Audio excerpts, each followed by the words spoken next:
You should probably wait outside until the real investors arrive. The laughter came fast, polished, and effortless, the kind that only existed in rooms where people had spent their entire lives believing they belonged there. At exactly 7:12 p.m., beneath crystal chandeliers that glittered over a ballroom overlooking the Atlantic Ocean, more than 200 guests turned their attention toward a woman standing alone near the entrance. Her name was Amara Jackson. She wore a simple navy dress, modest heels, and a quiet expression that revealed nothing. No diamond necklace. No designer labels displayed for approval. No entourage announcing her importance. Just calm eyes taking in every detail of the evening. The Whitmore family had spent months preparing for this celebration. The event was supposed to mark the beginning of a historic $900 million partnership. Investors, executives, attorneys, and financial journalists filled the room. Champagne glasses reflected the golden light. A string quartet played softly near the stage. Everything looked perfect. Then Victoria Whitmore decided to make a joke. She stood beside a circle of guests worth billions collectively and glanced at Amara from across the room. "Honey," she called out loudly enough for nearby tables to hear. "The service entrance is around back." Several people laughed. A few exchanged uncomfortable looks. Amara simply turned toward her. Victoria smiled wider. "Oh, don't tell me you're one of the guests. That's adorable." More laughter followed. Richard Whitmore, the family patriarch, shook his head with amusement while his son Ethan sipped from a crystal glass and grinned. "Maybe she's here for the networking buffet," Ethan said. "Everybody loves free food." The comments drifted through the ballroom like smoke. Nobody stopped them. Nobody challenged them. The Whitmores were powerful, wealthy, and accustomed to controlling every room they entered. Across the hall, cameras flashed as reporters documented the event. Investors discussed markets. Advisors finalized schedules for the next morning's meetings. Yet the center of attention had quietly become a woman standing alone near a marble column. Amara didn't react. She didn't defend herself. She didn't explain who she was. Instead, she studied faces. Every smile, every smirk, every person willing to laugh because someone else had been singled out. Before we continue, where are you watching from? Drop your city or country in the comments below. And if you believe in dignity and justice, hit like and subscribe. These stories spark change, and we're glad you're here. Now, back to Amara Jackson. Ethan approached with the confidence of someone who had never heard the word no. "So what exactly do you do?" he asked. "Event staff? Marketing assistant? Maybe catering management?" A few guests chuckled again. Amara met his gaze. "Why do you ask?" Ethan shrugged. "Just curious. You don't exactly look like someone involved in a deal this size." The air changed. Not dramatically, not all at once, but enough for people nearby to notice. The orchestra continued playing. Glasses continued clinking. Yet something beneath the surface had shifted. The Whitmore family thought they were entertaining their guests. They thought they were measuring a stranger. What they didn't know was that the future of their company was standing less than 10 feet away, listening carefully, saying nothing, and allowing them to reveal exactly who they really were. Amara Jackson accepted a glass of sparkling water from a passing server and moved deeper into the ballroom, as if nothing unusual had happened. That was what unsettled people who were paying attention. Most guests would have defended themselves. Some would have left. Others would have tried to impress the room with titles, credentials, or connections. Amara did none of those things. She simply took a seat at a table near the center of the ballroom and watched. The Atlantic shimmered beyond the floor-to-ceiling windows. Waves rolled against the shoreline more than 100 feet below the cliffside estate. Inside, the Whitmore family continued enjoying the attention of investors and reporters. Richard Whitmore stood near a large display showing projected growth charts and acquisition forecasts. Every few minutes, someone congratulated him on the deal that everyone assumed was already finished. $900 million had a way of making people confident. Ethan seemed especially pleased with himself. He moved from group to group, repeating jokes about Amara, earning polite laughter from people who wanted access to the Whitmore family. "Maybe she wandered in from another event," he said at one point. "There are probably 3 weddings happening within 5 miles of here." More laughter followed. Amara heard every word. She remained perfectly still. Her expression never changed. Across the room, several guests began noticing the contrast. The Whitmores seemed desperate to prove they belonged at the top. Amara looked like someone who had nothing left to prove. Near the registration desk, a young event coordinator named Olivia Brooks glanced repeatedly between her tablet and Amara. Olivia had seen that face before. She could not immediately place it, but something felt familiar. While checking seating assignments, she opened an archived business magazine article she had saved months earlier. Her eyes widened almost instantly. She looked back toward Amara, then back at the article, then back at Amara again. The color drained from her face. At that exact moment, Ethan approached Amara's table carrying the confidence of a man who had never faced meaningful consequences. "You are still here," he said with a laugh. "I have got to admire the commitment." Several nearby guests turned toward them. The room seemed to lean closer. Amara calmly set down her glass. "Is there a reason I should not be?" Ethan smirked. "Most people know when they are out of place." The words landed harder than he intended. A few smiles disappeared. One investor lowered his gaze. Another quietly stepped away from the conversation. Yet Ethan continued. "This evening is for decision-makers," he said. "People building the future." Amara looked at him for several seconds. Not angry, not embarrassed, simply studying him.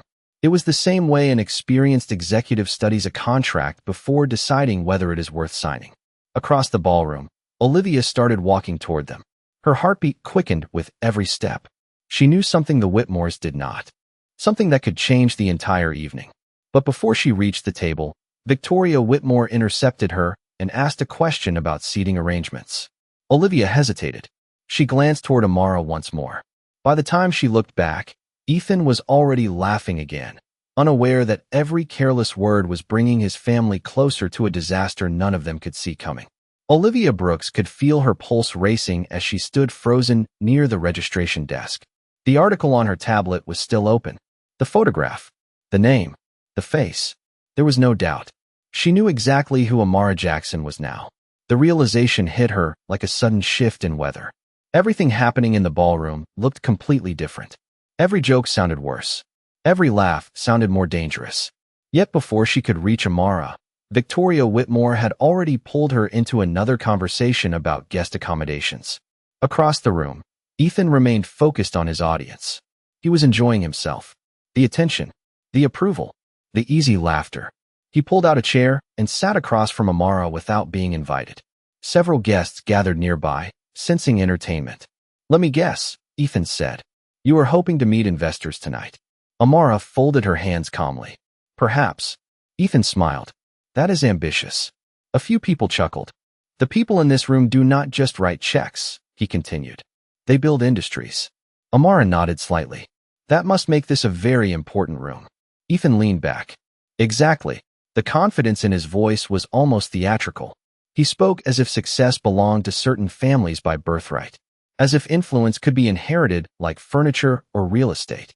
Nearby, Richard Whitmore joined the conversation. "Ethan tells me you have been enjoying the evening," he said. "I hope nobody has mistaken you for one of the principal guests." More laughter followed. Amara looked at him. "Would that be a problem?" Richard smiled. "Not a problem. Just unlikely." The words drifted across the table. Several people looked uncomfortable now. The jokes were becoming less subtle, less playful, more revealing. Across the ballroom, Olivia finally broke away and started moving toward them again. She passed investors, attorneys, and reporters. Her mind kept repeating the same thought. They have no idea. They have absolutely no idea. Before she reached the table, another interruption stopped her. A senior event manager asked for help with seating adjustments. Olivia barely listened. Her eyes stayed locked on Amara. Meanwhile, Ethan was growing bolder. "You know what I admire?" he asked. "Confidence." He gestured toward Amara. "Walking into a room like this without credentials takes confidence." Richard laughed. "Or imagination." Several guests forced smiles. Others quietly looked away. The atmosphere no longer felt light. It felt heavy, charged, like a storm gathering beyond the windows. Yet Amara remained completely composed. She did not defend herself. She did not reveal anything. She simply listened. The longer she stayed calm, the more the Whitmores seemed compelled to keep talking. Victoria soon joined them. "I still think she was looking for the service entrance," she said. "Although at this point, she may be part of the entertainment." Ethan laughed loudly. "Maybe we should put her on the program." A few guests exchanged uneasy glances. One investor slowly set down his drink. Another checked his watch and stepped away. The room was beginning to divide itself. Some people still laughed because the Whitmores expected them to. Others were starting to see something else. They were starting to see a family revealing its true character in public. And standing only a few feet away, Olivia Brooks finally reached the edge of the crowd, knowing that the next few minutes could change everything. Olivia Brooks stepped forward before she could lose her nerve. The crowd around the table parted slightly as she approached. Her tablet was still in her hand. Her expression carried the unmistakable look of someone who had just discovered a truth that no longer fit the scene unfolding in front of her. "Mr. Whitmore," she said carefully, "I think there may be a misunderstanding." Richard barely looked at her. "Not now, Olivia." She swallowed. "I really think you should hear this." Victoria sighed. Dramatically, "If this is about seating arrangements, speak with management." Olivia glanced toward Amara, then back at the family. "It is not about seating." Ethan laughed. "Please tell me you are not here to defend our mystery guest." Several people chuckled. Olivia did not. "I know who she is." The words landed softly, but they changed something in the air. Ethan leaned back in his chair. "Then by all means, enlighten us." Olivia opened her tablet and turned the screen toward Richard. "I recognized her from an article." Richard barely glanced at it. "That is wonderful." "No," Olivia said. "I do not think you understand." For the first time, uncertainty entered her voice. She knew exactly what she was looking at, yet nobody seemed interested in listening. Victoria folded her arms. "Olivia, tonight is a very important evening. Let us not create unnecessary distractions." Olivia hesitated. Around them, guests continued watching. Conversations elsewhere in the ballroom had begun fading. People sensed something important was happening, even if they did not know what. Ethan smiled at Amara. "See? Even the staff are curious now." Amara remained calm. "Curiosity is usually a good thing." Ethan smirked. "Not when it wastes everyone's time." Olivia tried once more. "Sir, I really think you should verify her identity." Richard's patience disappeared. "Identity for what?" he asked. "She is a guest." A confused guest perhaps, but a guest. A few nervous laughs followed. Olivia looked stunned. She had expected resistance. She had not expected complete dismissal. The article remained visible on her screen. The photograph, the headline, the achievements. Everything was right there. Yet nobody wanted to see it, because seeing it would require admitting they might be wrong. Across the ballroom, several investors had started paying close attention. One executive from Chicago narrowed his eyes as he looked toward Amara. Something about her seemed familiar to him too. A woman from a venture capital firm quietly pulled out her phone and searched a name she could not quite remember. Meanwhile, Ethan seemed determined to continue the performance. "Tell you what," he said. "If our guest can correctly explain what this deal actually involves, I will personally apologize." Victoria smiled. Richard looked amused. The challenge sounded harmless to them. Amara slowly turned her attention toward Ethan. "You want me to explain the deal?" she asked. "Please," Ethan replied. "Entertain us." The confidence in his voice echoed through the room. Olivia closed her eyes briefly. She could almost feel disaster approaching. It was no longer a question of whether the Whitmores were making a mistake. The mistake was already happening. The only question left was how much damage they would cause before they finally realized who had been sitting in front of them the entire time. The ballroom grew quieter as Ethan Whitmore waited for an answer he was certain would embarrass his target. Crystal glasses stopped moving. Conversations faded into whispers. Even the musicians seemed softer somehow. More than 200 people were watching now. Amara Jackson looked around the room before returning her gaze to Ethan. "You want me to explain the deal?" she said calmly. "That is right," Ethan replied. "If you are going to sit at the table, you should know what everyone is celebrating." Richard smiled confidently. Victoria looked pleased. They believed they still controlled the evening. They believed the room belonged to them. Amara folded her hands. "The agreement involves a phased expansion strategy across 6 regional markets over the next 36 months, she said. The capital structure relies on milestone-based funding triggers tied to revenue performance, infrastructure development, and regulatory approvals. Silence followed. Ethan's smile weakened slightly. Amara continued. The projections shown on the presentation screens are based on optimistic assumptions that ignore 2 significant risks. One is operational. The other is market concentration. Several executives exchanged startled looks. One attorney slowly lowered his phone. Another investor narrowed his eyes and listened more carefully. Amara had not guessed. She spoke with the confidence of someone who knew every page of the agreement. Ethan forced a laugh. Anybody can memorize information. Richard nodded. Exactly, but the response sounded weaker now. Less certain. More defensive. Olivia Brooks stood nearby holding her tablet against her chest. She could almost feel the room shifting beneath the Whitmore's feet. Yet they refused to notice. Pride had a way of making obvious things invisible. Victoria stepped forward. Enough of this, she said sharply. This event is not a public debate. Her eyes moved toward a member of the estate security team standing near the ballroom entrance. The gesture was subtle, but several guests noticed it immediately. The atmosphere tightened. Perhaps, Victoria continued, it is time for certain guests to move elsewhere. Amara looked at her without emotion. Certain guests. Victoria smiled politely. Guests who clearly were not invited into the decision-making process. A few uncomfortable murmurs spread through the crowd. The words sounded refined, but the meaning was obvious. For a brief moment, Amara remembered another room. Not this ballroom. Not this decade. She remembered being 14 years old, standing beside her mother in the lobby of a luxury resort outside Charlotte. She remembered the receptionist assuming they were lost. She remembered the long pause before anyone checked their reservation. She remembered the look on her mother's face. Not anger. Not humiliation. Exhaustion. The exhaustion of having to prove your right to belong over and over again. The memory lasted only seconds before the present returned. The chandeliers. The ocean beyond the glass. The crowd. The Whitmores. Nothing about Amara's expression changed. If anything, she looked calmer. Victoria misread that calmness completely. I think we are done here, she announced. There is no reason to continue this distraction. Richard nodded in agreement.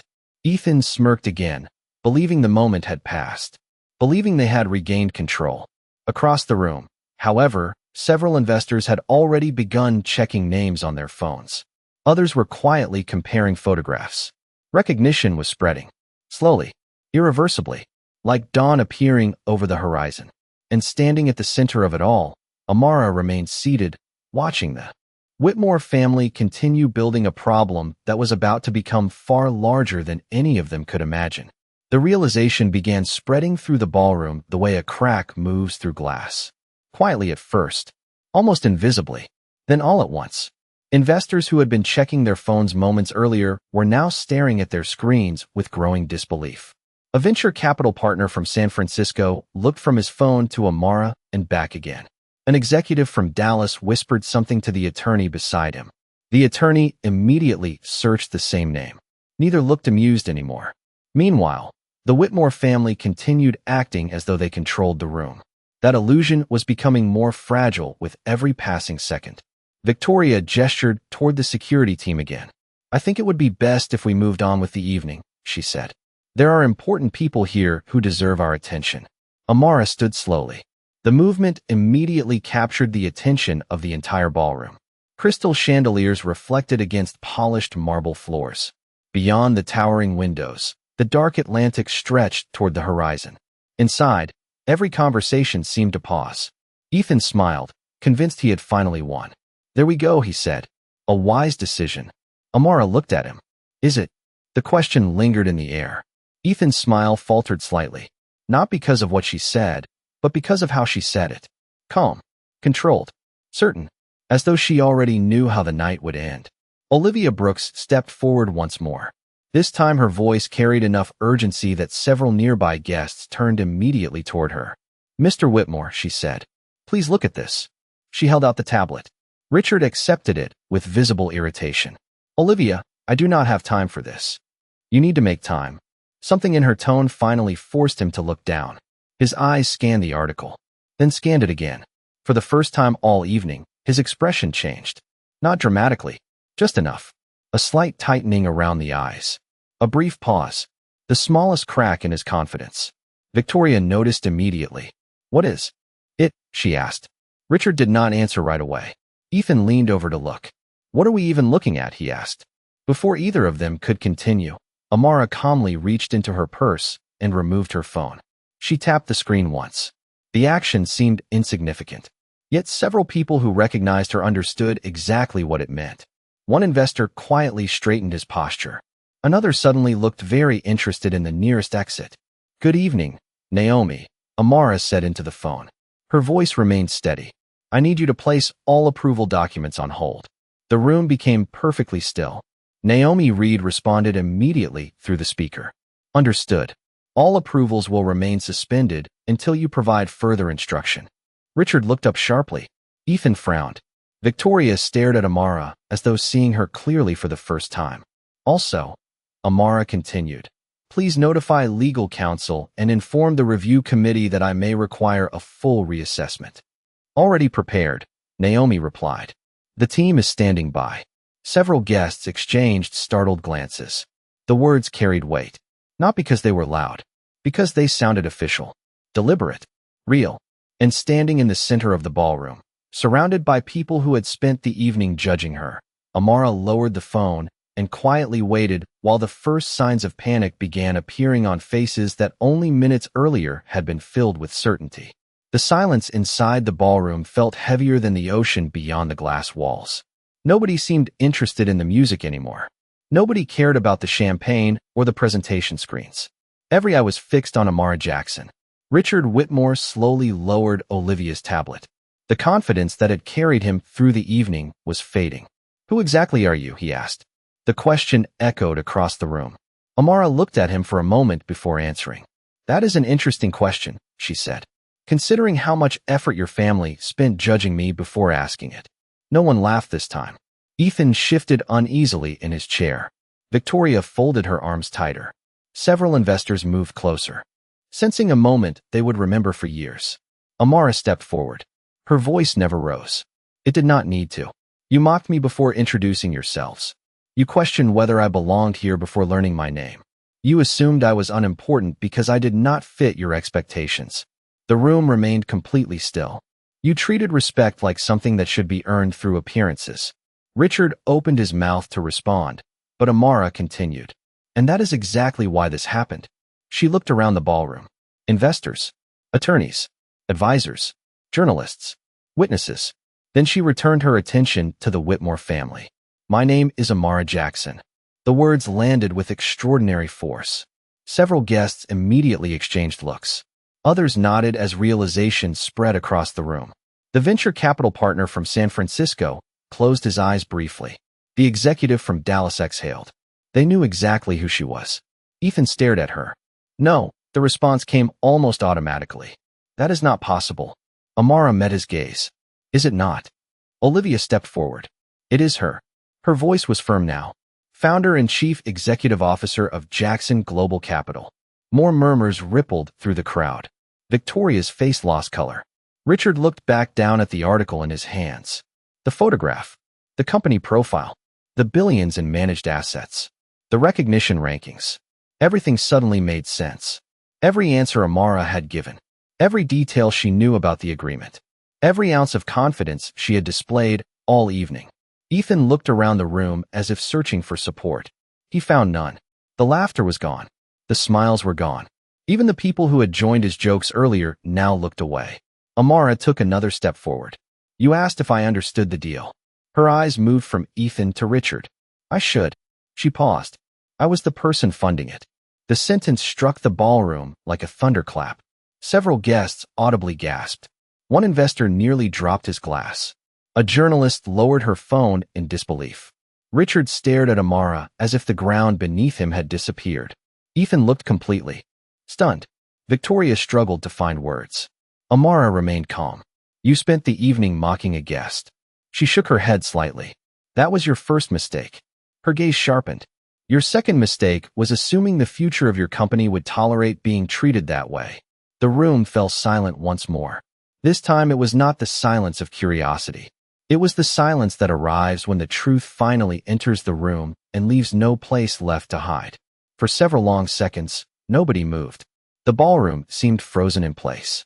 The ocean beyond the glass continued its steady rhythm, but inside the estate, time felt suspended. Richard Whitmore stared at Amara Jackson as though reality had rewritten itself in front of him. Victoria looked from face to face, searching for someone to deny what she had just heard. Ethan's confidence had completely disappeared. The room that had laughed with him only minutes earlier now watched in silence. Then the first phone rang. A sharp tone cut through the stillness. One of Richard's senior advisors stepped away and answered immediately. His expression changed within seconds. Another phone rang. Then another. Across the ballroom, investors began checking messages. Attorneys glanced at incoming notifications. A financial analyst near the presentation screens looked down at his tablet and quietly muttered, "Oh no." The atmosphere shifted from disbelief to alarm. Richard finally found his voice. "Amara, surely this is a misunderstanding." She looked at him calmly. "Is it?" Richard swallowed hard. "If anything that was said tonight offended you, I am certain we can resolve it." The words sounded hollow. Everyone heard it. Moments earlier he had treated her as an inconvenience. Now he sounded like a man watching a bridge collapse beneath his feet. Amara remained composed. "You were trying to solve the wrong problem." Another notification appeared on several phones simultaneously. Guests began whispering. The information was spreading rapidly. Approval documents had been suspended. Review committees had been notified. The transaction that everyone had assumed was guaranteed was suddenly uncertain. Victoria stepped forward. "We have spent months preparing for this partnership." Amara nodded. "I know. Then you understand what is at stake. Better than anyone in this room." Ethan finally spoke. His voice lacked its earlier arrogance. "You cannot cancel an agreement over a misunderstanding." Several investors looked toward him in disbelief. Amara's expression remained steady. "A misunderstanding happens when people lack information." She paused. "What happened tonight happened because your family believed they already had all the information they needed." Nobody argued. Because nobody could. Around the ballroom, guests were quietly distancing themselves from the Whitmores. Conversations that once centered around opportunity now centered around risk. A venture capital executive closed his folder. A banking representative stepped aside to make a private call. The momentum of the evening had completely reversed. Richard's phone rang again. This time he answered immediately. The color drained from his face as he listened. When the call ended, he lowered the device slowly. He did not need to explain what he had heard. Everyone could see it. The deal was unraveling in real time. Amara looked around the room. The investors, the advisors, the journalists, the witnesses. Then she returned her attention to the Whitmore family. "You believed wealth gave you the right to decide who belonged in this room." Her voice was calm, but every word landed with precision. "Tonight you had an opportunity worth $900 million sitting at your table." The silence deepened. Instead of recognizing value, you judged appearances. No one looked away. No one laughed. No one interrupted. The consequences were already unfolding all around them. And for the first time that evening, the Whitmore family understood something that everyone else in the ballroom had already realized. The deal had not been lost because of market conditions, competition, or bad timing. It had been lost because they revealed exactly who they were before they discovered who was sitting in front of them. The ballroom remained silent long after the last phone notification faded. The energy that had filled the estate earlier in the evening was gone. In its place stood something far more powerful. Clarity. The investors understood it. The attorneys understood it. Even the journalists standing near the back of the room understood it. They were witnessing a lesson that had nothing to do with finance and everything to do with character. Richard Whitmore stood motionless beside the presentation screens that only hours earlier had symbolized certainty. Now they looked like decorations from a celebration that would never happen. Victoria stared at the floor. Ethan avoided eye contact with everyone around him. The family that had commanded the room no longer seemed larger than life. They looked ordinary, human, vulnerable to the consequences of their own decisions. Amara Jackson glanced once toward the ocean beyond the windows. The dark water stretched endlessly beneath the moonlight. Calm, unbothered, certain of itself, much like her. Olivia Brooks remained nearby, still holding the tablet that had started the chain reaction. Several guests quietly approached her and thanked her for speaking up. Others nodded respectfully toward Amara.